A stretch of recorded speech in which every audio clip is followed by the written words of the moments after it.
Boa alvorada, meus queridos. Bom dia, boa tarde, boa noite. Seja o horário que esteja vendo este vídeo. O meu nome é Kaique, eu sou professor de História de vocês e hoje nós trabalharemos neste vídeo o conteúdo para o sexto ano, para ser mais específico, a matéria da Grécia Antiga. Bora lá?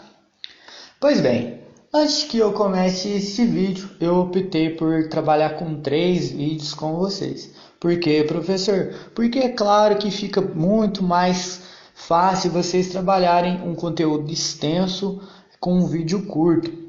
Porque é claro que se o vídeo estendesse muito, ficasse muito grande, ia ficar ruim para vocês estenderem e até para baixarem o vídeo. Então, é claro, eu optando por deixar em trechos menores, fica mais claro. Então, serão 3 vídeos. E esse primeiro tema, ou primeiro vídeo, eu vou tratar com vocês da Grécia Antiga. Bom, a Grécia Antiga também, vocês já ouviram falar muito dela. Quem não ouviu acha que ela está distante. Isso daí é errado pensar, porque ela faz presente muito na nossa cultura, no nosso dia a dia. Eu optei por colocar essa imagem de fundo um pouquinho para retratar sobre a cultura grega. Inclusive, ao fundo vocês podem ver 2 morros e com algumas construções em cima que vai ser bem típicas na Grécia Antiga. E aqui a primeira imagem que nós temos é de um vaso representando a imagem de 3 moças conversando entre elas, daí que aparenta ser, que é muito presente na cultura grega. Bora lá? Bom, como eu falei para vocês, a Grécia está muito presente no nosso dia a dia. Um exemplo que eu posso dar para vocês é o teatro. Na Grécia, aí na primeira imagem, vocês conseguem verem que alguns já viram, alguns alunos, e isso daqui representa o teatro. De um lado, representa a imagem, a máscara feliz, e de outro, a máscara triste. Isso daqui representa os gêneros que foram criados na Grécia Antiga, os gêneros teatrais. Primeiro, o gênero teatral é a comédia. Por quê? Porque ela sempre terminava feliz, por isso que recebe o nome de comédia. E na outra imagem ao lado, triste, nós temos a tragédia, que esse estilo teatral ele foi criado na Grécia, que sempre terminava ruim. Então podemos separar que esses dois eles são gêneros teatrais e representam o teatro nos dias atuais. Logo à frente a gente tem a escultura, que representa um homem pensando. Isso aqui basicamente remete à à matéria de filosofia. A matéria de filosofia ela é muito importante na Grécia Antiga, inclusive inúmeros filósofos que nós consideramos como os maiores filósofos da história. São 3, Sócrates, Platão e Aristóteles. Esses 3 eles viveram na Grécia Antiga. Professor, mas o que é filosofia? Filosofia é uma disciplina que estuda o ser humano, como ele pensa, o que ele vê de mundo, quais são os seus sentimentos. É uma abordagem muito grande. E fiquem calmos, vocês não verão essa matéria logo, só no colegial, no primeiro, no segundo e no terceiro. Porém, eu vou deixar umas pinceladinhas aqui, que a matéria de filosofia ela era muito importante na Grécia Antiga e ela resulta muito nos dias atuais. Bom, nós temos também aqui os Jogos Olímpicos, logo abaixo. Para quem não sabe, essas 5 argolas unidas entre elas representam os Jogos Olímpicos. Os Jogos Olímpicos eles são realizados de 4 em 4 anos, porém neste ano não terá os Jogos Olímpicos na cidade de Tóquio, no Japão, por conta dessa crise da Covid-19 que nós estamos vivendo.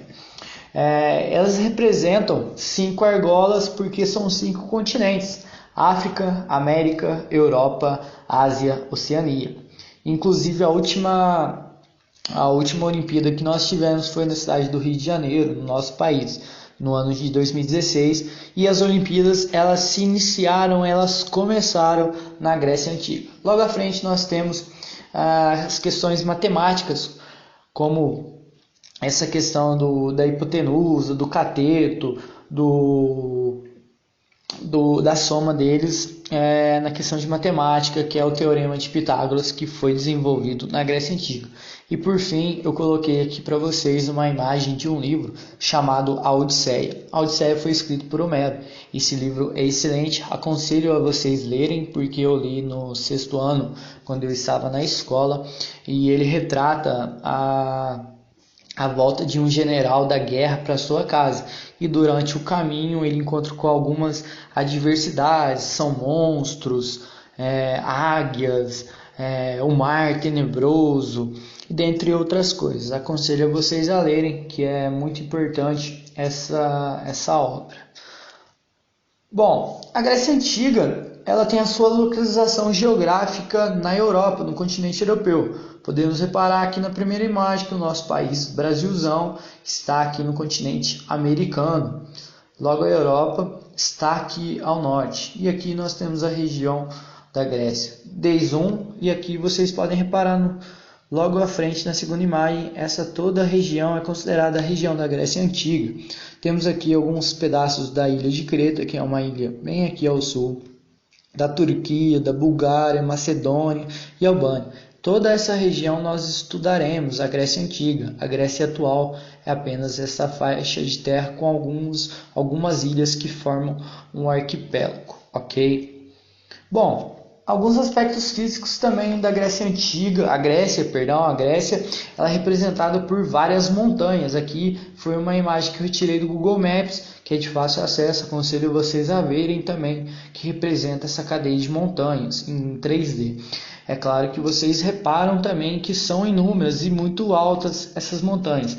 Aqui a gente tem uma faixa de montanhas que fica o Monte Olimpo, que é a montanha mais alta na Grécia.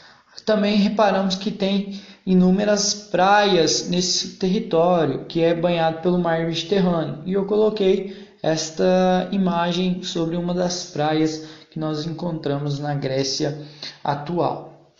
Bom, a Grécia Antiga, a gente tem que reparar que os gregos eles cresceram isolados uns dos outros. Ou seja, tiveram falta de comunicação, eles não se comunicavam muito. Professor, como assim eles não se comunicavam? Basicamente, o contato entre os gregos era difícil, muito por conta do relevo, que são inúmeras montanhas, é difícil acesso. E uma característica marcante dessa Grécia Antiga são as cidades-estados independentes, ou seja, cada cidade que nós temos aqui logo abaixo, Atenas, Micenas, Esparta, Argos, dentre outras como Troia, Tessália, Tebas, elas são independentes. Cada uma tinha o seu próprio rei. E como que surgiu os gregos? Basicamente, os gregos eles surgem da fusão, da união de dois povos. Primeiro, o pessoal que vivia na ilha de Creta e os micênicos, os micenas, tá? O seguinte, a ilha de Creta ela é localizada no mar Mediterrâneo, uma grande ilha que fica na Grécia Antiga. Lá tinha grande desenvolvimento cultural, ou seja, eles amavam muito os esportes e as artes, cultura, pintura, tudo que era voltado às artes, eles eram apaixonados. E claro que tinha um grande desenvolvimento comercial. Logo após o outro grupo, a outra cidade-estado, o outro povo eram os micênicos. Eles foi mais ou menos essa cidade fundada em mais ou menos 2000 a.C. na Grécia. Era uma civilização totalmente militar, eles eram amantes da guerra. E aí, 600 anos à frente, mais ou menos 1400 a.C., os micênicos eles invadem essa ilha de Creta e dominam toda a ilha. E aí os micênicos, é claro que eles vão absorver toda a cultura dessa ilha e levam para a Grécia continental. Professor, por que tem essa lenda do Minotauro? O Minotauro, segundo a lenda, existia na ilha de Creta, era uma lenda que eles tinham, os gregos. E o seguinte, tinha um rei em Creta que ele sempre tinha que mandar algumas pessoas para combaterem o Minotauro. O Minotauro é um ser mitológico, um ser que não existe de fato, porém eles acreditavam que o Minotauro fosse um meio humano e meio boi. Ou seja, ele tem a estrutura, o corpo, os braços de homem, porém a cabeça dele era de boi. E aí ele vivia no labirinto, e as pessoas sempre iam para combater ele, só que morriam, até chegar um semideus, um herói, e matou este Minotauro. Então, a união desses dois povos que surgem os gregos. Bom, como eu falei para vocês, a Grécia Antiga eu decidi separar em vídeos, e aí eu separei em partes também a história da Grécia Antiga. Ou seja, para ficar mais claro, para ficar mais simples para vocês aprenderem sobre a história grega. O primeiro período é o período pré-homérico, segundo período homérico, terceiro período arcaico, quarto período clássico, quinto período helenístico e por fim sexto a cultura grega, que nós veremos. Como eu falei no início do vídeo, eu optei por separar em trechos em vídeos. Então o primeiro tema que nós estamos vendo já, o segundo tema e por fim o terceiro tema, o terceiro vídeo, ok? Bom, a Grécia Antiga, o primeiro período que nós separamos é o período pré-homérico, que vai mais ou menos de 2000 a.C. até mais ou menos 1200 a.C. Professor, tem que ficar guardando nome, data, números? Não, fica tranquilo. O importante é vocês saberem o contexto. Eu opto por colocar assim para vocês terem uma certa noção de onde estamos e quando estamos falando, a data, a época, o local. Homero, ele basicamente foi um poeta na Grécia Antiga, e no qual tinha dois poemas épicos, ou seja, grandes poemas, a Ilíada e a Odisseia. A Ilíada é um poema que representa a guerra entre os micênicos e o pessoal que vivia em Troia, o cavalo de Troia. Lembra que eu falei para vocês sobre os micênicos, que ele é um povo que amava muito as guerras. E aqui, neste poema, na Ilíada, é contada essa guerra. Já a Odisseia retrata a vinda do Odisseu, que é um general que combateu na Ilíada, para sua casa. Eu li esses dois livros, eles são excelentes e aconselho novamente a vocês a lerem essa Odisseia e a Ilíada. Quem escreveu esses poemas, ou quem cantava, era um rapaz chamado Homero. E aqui a gente tem a representação do Homero. Tem várias pessoas que dizem que ele nem existiu, porém este rapaz aqui, suponhamos que seja Homero. Os poemas, por quê? Ele atravessava o país da Grécia, o território da Grécia, cantando poemas junto com um instrumento musical. E aí ele cantava em forma de música esses poemas. O período pré-homérico também retrata o povoamento da Grécia pelos aqueus, os jônicos, eólicos, são diversos povos que chegaram na Grécia Antiga. E o surgimento do povo grego. Então, a união destes povos que surgiu o povo grego, ok? Junto com os junto com os micênicos e a ilha de Creta. Chegaram inúmeros povos e aí vão dar surgimento ao povo grego, ok? Então, o grego é uma fusão de inúmeros povos. E mais ou menos 1200 a.C. vai ter a chegada de um povo chamado os Dórios na Grécia. E esses Dórios, eles eram totalmente militares, possuíam armas de ferro e dominam toda a Grécia. Então eles dominam os aqueus, os jônicos, que eram os gregos, ok? E o que acontece? Os gregos, eles fogem da Grécia de medo dos Dórios. E aí foram para a Ásia, o continente asiático, onde fundaram colônias com a cidade de Bizâncio, hoje que fica na Turquia, atual Istambul, e aí é formado a primeira diáspora, ou seja, a primeira dispersão dos gregos. Enquanto estavam os dórios na Grécia, os gregos eles fugiam de grande parte do território. Com isso, vai dar surgimento ao segundo período homérico, que é mais ou menos de 1200 a.C. até mais ou menos 700 a.C. Vão surgir também os outros povos que ficam na Grécia, eles se refugiam nas montanhas para escapar dos dórios. Então as pessoas que viviam nas suas casas normais, eles fogem para o alto das montanhas. Lá nessas montanhas, os gregos formaram comunidades chamadas gentílicas ou gêmeos. Esses gêmeos tinham como sociedade igualitária, não havia propriedade privada e não tinha desigualdade social dentro desses gêmeos. É claro também que não tinha comércio, sem moeda, e o chefe aqui desse gênero era considerado patrifamília. Então as famílias, elas fugiam para o alto da montanha, das montanhas com medo dos dórios na Grécia, por morrerem, é claro, e lá eles fundavam os genos, que são uma comunidade, como se fosse uma pequena tribo. Ocorre também o crescimento populacional dos genos, e aí começa a faltar terras férteis, ou seja, os genos eles crescem muito, eles se expandem, e aí é claro que vai faltar terras férteis.